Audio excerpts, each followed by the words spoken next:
नमस्कार। आज 21 जुलाई 2025 है। यूपीएससी करंट अफेयर्स पर हमारी इस खास चर्चा के पहले भाग में आप सबका स्वागत है। हमारे पास देखिए कई स्रोतों से महत्वपूर्ण जानकारियां हैं और हमारा मकसद है इनमें से सबसे काम की बातें निकालना ताकि तैयारी में मदद मिले। हो सकता है कुछ विषयों पर हमने पहले भी बात की हो, तो ये एक अच्छा रिवीजन भी हो सकता है। तो चलिए शुरू करते हैं। सबसे पहले बात करते हैं उत्तराखंड की राजी जनजाति की। पिथौरागढ़ जिले के खेतर कन्याल गांव में महिला प्रधान उम्मीदवार न मिलने से ये खबरों में है। ये शायद भारत की सबसे छोटी जनजातियों में से है ना? बिल्कुल बिल्कुल सही कहा। और खास बात ये है कि इन्हें विशेष रूप से कमजोर जनजातीय समूह यानी पीवीटीजी का दर्जा मिला हुआ है। पीवीटीजी, हाँ जी, इनको बनरावत भी कहते हैं। पारंपरिक रूप से तो ये देखिए जंगलों में रहते थे और बाटखा भाषा बोलते हैं। अच्छा। पर अब कई लोग खेती और हस्तशिल्प जैसे टोकरियां बनाना वगैरह उससे जुड़ गए हैं। ये पीवीटीजी का दर्जा उनके संरक्षण के लिए खास ध्यान देने की जरूरत को दिखाता है। ये जानना जरूरी था। अच्छा, अब शिक्षा जगत की ओर देखें तो राष्ट्रीय संस्थागत रैंकिंग फ्रेमवर्क NIRF, इसमें एक बदलाव आया है। हाँ, एक अहम बदलाव है। अब पिछले 3 सालों में अगर कोई शोध पत्र वापस लिया गया है जर्नल से तो उसके लिए नेगेटिव मार्किंग होगी। ओह, नेगेटिव मार्किंग, इसका क्या असर हो सकता है? देखिए, ये कदम माना जा रहा है कि शोध की गुणवत्ता और प्रामाणिकता बढ़ाने के लिए है। इससे मतलब संस्थानों पर दबाव बनेगा कि वो उच्च स्तर का शोध ही प्रकाशित करें। सही बात है। वैसे 2024 के रैंकिंग की बात करें तो IIT मद्रास लगातार छठे साल ओवरऑल कैटेगरी में टॉप पर रहा। हाँ, IIT मद्रास तो लगातार अच्छा कर रहा है। अब संस्थानों के मूल्यांकन का एक अहम जरिया बन गई है। चलिए अब रक्षा और सुरक्षा से जुड़ी कुछ खबरों पर नजर डालते हैं। मेरठ में अभ्यास प्रचंड शक्ति हुआ, इसमें क्या खास था? इसमें भारतीय सेना ने दिखाया कि कैसे वो स्ट्राइक कोर ऑपरेशनों में नई और डिसरप्टिव यानी एक तरह से बाधा डालने वाली तकनीकों का इस्तेमाल कर सकती है। अच्छा, जैसे कि यूएवीज मतलब ड्रोन्स और आर्टिफिशियल इंटेलिजेंस वाले सिस्टम्स, AI वाले सिस्टम्स। हाँ जी, ये सेना की टेक एब्जॉर्प्शन वर्ष पहल का हिस्सा है। मकसद यही है कि नई टेक्नोलॉजी को तेजी से सेना में शामिल किया जाए और युद्ध के तरीकों को आधुनिक बनाया जाए। और रक्षा क्षेत्र में ही INS संध्याक, हमारा पहला स्वदेशी हाइड्रोग्राफिक सर्वे जहाज, ये मलेशिया गया था, पोर्ट क्लैंग। जी हाँ, पोर्ट क्लैंग मलेशिया गया था हाइड्रोग्राफिक सहयोग के लिए। ये हाइड्रोग्राफिक सर्वे का मतलब क्या होता है आसान शब्दों में? इसका मतलब है समुद्र की गहराई नापना, समुद्र के नीचे की जमीन कैसी है, किनारे कैसे हैं, इसका पूरा नक्शा तैयार करना। अच्छा, मैपिंग जैसा? हाँ बिल्कुल, ताकि जहाज सुरक्षित आ जा सकें, नेविगेशन आसान हो। INS संध्याक, जिसे GRSC कोलकाता ने बनाया है, यही मुख्य काम करता है। और बचाव कार्य भी? हाँ, जरूरत पड़ने पर खोज और बचाव यानी सर्च एंड रेस्क्यू अभियानों में भी मदद कर सकता है। इसका मलेशिया जाना एक तरह से क्षेत्रीय सहयोग को भी दिखाता है। और लक्षद्वीप का बिटरा द्वीप भी शायद रक्षा कारणों से खबरों में है। जी, ऐसी खबरें हैं कि प्रशासन जो है वो रक्षा उद्देश्यों के लिए इस द्वीप का अधिग्रहण करने पर विचार कर रहा है। अच्छा। बिटरा लक्षद्वीप का सबसे छोटा बसा हुआ द्वीप है, पर शायद सामरिक रूप से महत्वपूर्ण हो सकता है। वहाँ एक मलिक मुल्ला की पुरानी दरगाह भी है। चलिए अब जरा अंतर्राष्ट्रीय और आर्थिक मामलों पर आते हैं। भारत और यूरोपीय मुक्त व्यापार संघ यानी EFTA, इनके बीच मुक्त व्यापार समझौता FTA लागू होने वाला है। जी, 1 अक्टूबर से लागू होगा। EFTA में आइसलैंड, लिechtenstein, नॉर्वे और स्विट्जरलैंड हैं। हाँ, ये 4 देश।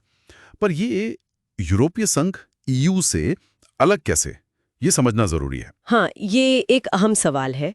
देखिए, EFTA बना था 1960 में स्टॉकहोम कन्वेंशन से, और ये EU की तरह कोई कस्टम यूनियन नहीं है। कस्टम यूनियन नहीं है मतलब ये कि EFTA के जो सदस्य देश हैं, आइसलैंड, लिechtenstein, नॉर्वे, स्विट्जरलैंड, ये बाकी दुनिया के देशों के साथ अपने व्यापार शुल्क, अपने टैरिफ खुद तय कर सकते हैं, जबकि EU के सदस्य देशों का एक कॉमन बाहरी टैरिफ होता है। अच्छा, ये फर्क है। जी, तो भारत के लिए ये समझौता निवेश और व्यापार, खासकर जैसे फार्मा सेक्टर है, मशीनरी है, इन क्षेत्रों में नए अवसर खोल सकता है। इसका सचिवालय जिनेवा में है। ठीक है। वैश्विक स्तर पर एक और पहल है, भविष्य के लिए समझौता, pact for the future. Bharat ने इसका समर्थन किया है, ये क्या है? जी, भारत ने समर्थन दोहराया है। ये संयुक्त राष्ट्र के तहत सितंबर 2024 में अपनाया गया एक महत्वपूर्ण समझौता है। ओके। इसका लक्ष्य है सतत विकास लक्ष्यों SDGs को पाने की रफ्तार तेज करना और जो वैश्विक चुनौतियां हैं, शांति, सुरक्षा, जलवायु परिवर्तन, डिजिटल डिवाइड वगैरह, उन पर अंतर्राष्ट्रीय सहयोग मजबूत करना। इसमें ग्लोबल डिजिटल कॉम्पैक्ट और भावी पीढ़ियों पर घोषणा जैसे अहम अनुबंध भी शामिल हैं। भारत का समर्थन वैश्विक मंच पर उसकी सक्रिय भूमिका को दिखाता है। अब आते हैं विज्ञान और तकनीक पर। बायोएम्यू नाम का एक डीप लर्निंग सिस्टम चर्चा में है। डीप लर्निंग ये क्या है? आसान भाषा में कहें तो डीप लर्निंग आर्टिफिशियल इंटेलिजेंस का एक तरीका है। इसमें कंप्यूटर बहुत सारे डेटा से खुद सीखता है, कुछ इंसानी दिमाग की तरह। अच्छा। तो ये जो बायोएम्यू है, जिसे माइक्रोसॉफ्ट और अन्य शोधकर्ताओं ने बनाया है, ये इसी तकनीक का इस्तेमाल करके भविष्यवाणी करता है कि एक प्रोटीन जैविक माहौल में कौन-कौन से अलग-अलग आकार ले सकता है। प्रोटीन के आकार की भविष्यवाणी क्यों जरूरी है ये? प्रोटीन का आकार उसके फंक्शन के लिए, उसके काम के लिए बहुत महत्वपूर्ण होता है। तो अगर हमें आकार पता चल जाए तो ये दवाएं बनाने और बीमारियों को समझने में बहुत मददगार हो सकता है। हालांकि अभी इसकी कुछ सीमाएं भी हैं, पर यह बहुत तेज है पारंपरिक तरीकों से। दिलचस्प है। अच्छा, अंतरिक्ष विज्ञान में भी कुछ हलचल है। नासा SNIFS नाम का एक साउंडिंग रॉकेट लॉन्च करने वाला है। जी हाँ, SNIFS यानी solar eruption integral field spectrograph. इसका लक्ष्य है सूर्य के क्रोमोस्फीयर का अध्ययन करना। हाँ, ये सूर्य के वायुमंडल की एक परत है जहां बहुत ऊर्जावान गतिविधियां होती है, जैसे सोलर फ्लेयर्स वगैरह। SNIFS अपनी तरह का पहला उपकरण है जो एक साथ इमेज भी लेगा और उस इमेज के हर पिक्सल से आने वाली पराबैंगनी यानी UV लाइट का स्पेक्ट्रम भी एनालाइज करेगा। इमेजिंग और स्पेक्ट्रोस्कोपी एक साथ। बिल्कुल, इससे हमें सौर तूफानों को और बेहतर समझने में मदद मिलेगी। और भारत की हानले वेधशाला लद्दाख वाली, उसने भी कुछ खास देखा है? जी हाँ, हानले में जो भारतीय खगोलीय वेधशाला IAO है, 4500 मीटर की ऊंचाई पर उसने एक अंतरतारकीय धूमकेतु 3I एटलस की तस्वीर ली है। अंतरतारकीय मतलब हमारे सौरमंडल के बाहर से आया हुआ। एग्जैक्टली, ये हमारे सोलर सिस्टम का नहीं है, बाहर से आया है। हानले, जिसे भारतीय खगोल भौतिकी संस्थान IIA बेंगलुरु ऑपरेट करता है, दुनिया की कुछ बेहतरीन जगहों में से एक है एस्ट्रोनॉमी के लिए। उसे डार्क स्काई रिजर्व का दर्जा भी मिला है। डार्क स्काई रिजर्व यानी रात का आसमान बहुत साफ रहता होगा वहां। बिल्कुल, खगोलीय अवलोकन के लिए एकदम आदर्श।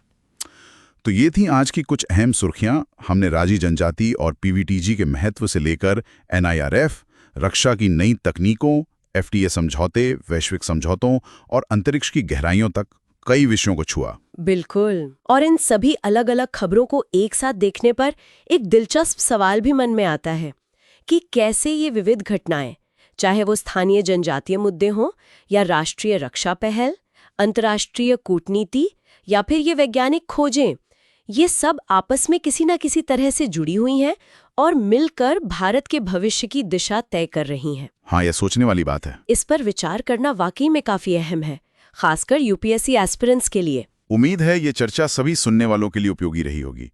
अगर आपको ये प्रस्तुति पसंद आई तो इसे लाइक जरूर करें और हमारे चैनल को सब्सक्राइब करना ना भूलें। इस श्रृंखला के अगले भाग के साथ जल्द ही मिलेंगे। धन्यवाद।